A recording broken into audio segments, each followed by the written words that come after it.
So we have a member of the WNBA media who is claiming that Chelsea Gray is the best point guard in the WNBA. But is that based on statistics, or is this a member of the WNBA media standing? Caitlin Clark's rookie numbers, 19.2 points, 8.4 assists, and 5.7 rebounds, are impressive stats that Natalie Esquire conveniently overlooked when she labeled Chelsea Gray as the best point guard in the WNBA. Stats don't lie, but unfortunately, some reporters seem to. What's even more surprising is that Chelsea Gray has never posted these numbers in her entire career.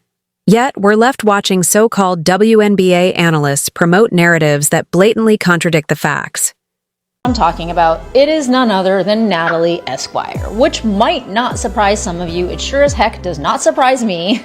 But I gotta say, an unbiased WNBA legacy reporter is not as common as you might think. Let's put the media bias under a microscope with some cold, hard facts. Can you believe we're even having this debate? It's time to test these absurd claims and see what Natalie Esquire conveniently left out when she declared Chelsea Gray the best point guard in the WNBA. Because when we dig into the numbers, this so-called hot take cools off faster than you can say reality check. According to this post that she put up on social media, Natalie Esquire says, Chelsea Gray is the best point guard in the WNBA. That hasn't changed because she has a down year returning from injury. The disrespect on her name was ridiculous. Let's kick things off with Caitlin Clark's rookie season. She came out swinging, putting up 19.2 points, 8.4 assists, and 5.7 rebounds per game. These aren't just solid numbers, they're historically impressive for a rookie. But hold up, it gets even more interesting. When we compare these stats to Chelsea Gray's entire career, not just one hand-picked standout season, something pretty shocking comes into focus. Well, let's get into the stats. First, we'll pull up the best point guard in the WNBA objectively, Caitlin Clark. In her one professional season in the WNBA, Caitlin Clark came away with an average of 19.2 points, 8.4 assists, and 5.7 rebounds for the season. Now, let's check out Chelsea Gray's stats. And this is when the Las Vegas Aces had won the championship. She did average 15.3 points a game, not bad, right? She averaged 4 rebounds and 7.3 assists. In Chelsea Gray's best scoring season to date, she averaged 15.3 points per game. That's her career high. But even at her peak, she still falls nearly 4 points short of Caitlin Clark's 19.2 in her very first season. You might think, Gray makes up for it with her playmaking, but that's not the case either.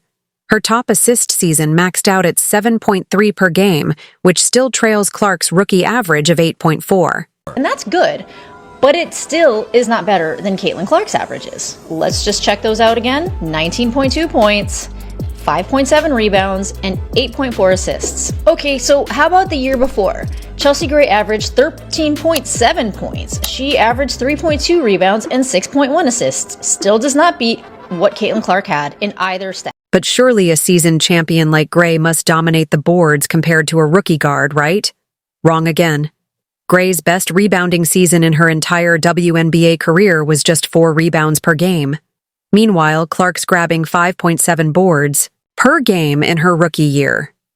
The bottom line is, Gray has never put together a full season that even comes close to what Clark accomplished straight out of the gate. There is not one year where she averaged more points than Caitlin Clark. There is not one year where she averaged more assists than Caitlin Clark. So I don't exactly know where Natalie Esquire's foundation for this post is coming from. You might be thinking, okay, maybe Gray makes up for it with efficiency or defense. Nice try, but the advanced metrics tell the same story. Clark's assist-to-turnover ratio and true shooting percentage show a significantly greater overall impact. The numbers don't lie. They paint a clear picture. There's a statistical gap between these two players, and it clearly favors the rookie. Chelsea Gray is a hell of a player, a veteran, and deserves to be celebrated. Full stop. What makes Clark's accomplishments even more remarkable is the context in which she put up these numbers. She did it on a rebuilding Indiana Fever team, where she was the primary focus of every opposing defense. Teams literally built their entire game plans around stopping her, and yet she still produced at an elite level. But her impact goes beyond just individual stats. Clark transformed the Fever from one of the worst offenses in the WNBA to the league's best offensive team, just 1 month after the Olympics. In the comments, the way I feel about it is that she is a member of the WNBA media. If she were a fan, this post would be whatever. But people that are going to the WNBA media should be able to go and get an unbiased, factual, statistically accurate opinion of a matter. And when you pull up receipts, this just isn't. Gray is undoubtedly an accomplished player with championship pedigree, and no one is taking away from her achievements. But when someone like Natalie Esquire claims that Gray is the best point guard in the WNBA, they're ignoring basic statistical reality. It's not even close in major categories, points, assists, or rebounds. The numbers simply don't support that narrative. So I am assuming that Natalie Esquire posted this because a lot of people were questioning Chelsea Gray because she was coming back from an injury that made her very slow, and it did hurt her game a lot. But when you post something like this, it makes a lot of people go in and just go into receipts because this is quite a provable untruth. The stats don't lie, but some reporters sure seem to bend the truth. What's really going on when someone with press credentials consistently ignores hard numbers in favor of personal biases? This isn't just about getting one player comparison. Wrong. It's about a troubling pattern that threatens the credibility of women's sports journalism, especially at a time when the WNBA needs professional and unbiased coverage more than ever.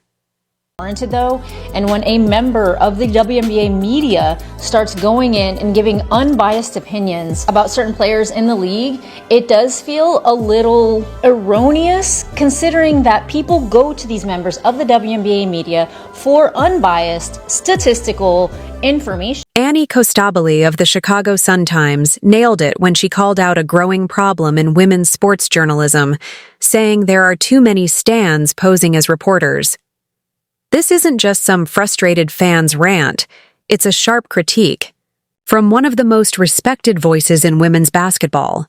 And at this point, Natalie Esquire is becoming the poster child for exactly what's wrong. Situation. She posted this tweet in response to somebody talking about reporters being stans in the WNBA space, and it goes, I think it's because there are a lot of stans posing as reporters in the women's sports space. And Natalie Esquire is not new to putting down the efforts of Caitlin Clark and what she has accomplished in the previous season. Let's take a closer look at Esquire's track record.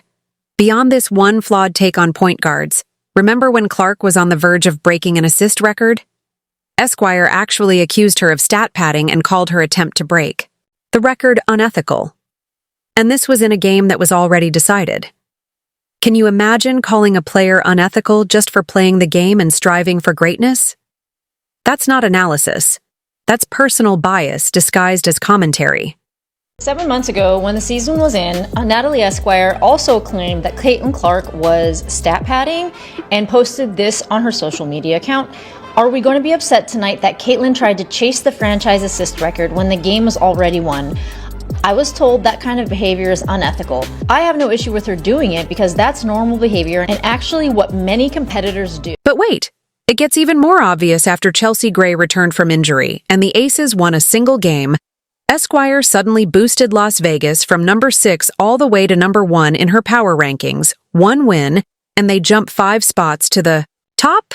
That's not journalism. That's fan behavior with a press badge. Double stat padding. She's also a big Aces fan. When the Aces were losing and they got Chelsea Gray back and they went on a really hot streak, after one game of winning, Natalie Esquire, I believe, put them from like number 6 to number 1 in beating the Liberty, which obviously was not really a good take. What makes this situation so dangerous is that new WNBA fans, especially those just discovering the league, often can't tell the difference between genuine analysis and glorified fan accounts. They turn to these reporters expecting fair, balanced coverage, only to be fed narratives that don't reflect reality. This misrepresentation not only misguides fans, but it also undermines the credibility of the league itself. This is a WNBA reporter, people. This is who people go to for information on what is going on in the world of the WNBA. So it feels a little trumped up to post this to your many followers and have them take this as the reference point for what is actually going on in the WNBA, because not a lot of people go into statistics. The contrast is stark when you compare Esquire's approach to journalists with actual integrity. Annie Costabile, who covers the Chicago Sky, doesn't shy away from reporting unfavorable news about her local team. She maintains her credibility, even when the facts don't align with what Sky fans might want to hear. That's what real journalism looks like: unbiased, honest, and committed to the truth, no matter the outcome. But it's like, you can't say something like this and not get called out, and she is definitely getting called out. This superfan problem creates a dangerous echo chamber, where certain narratives are repeated and amplified regardless of their accuracy. When fan reporters all promote the same talking points while dismissing any contrary evidence, new viewers never get the full picture of what's actually happening in the league. Instead of informed analysis, they're left with a one-sided, skewed version of the truth that shapes their understanding of the game in a misleading way. But again, I cannot stress enough that when you have credentials as somebody who is looked at for information from a large majority and large group of people, there should be a little bit of relevance to what you're stating.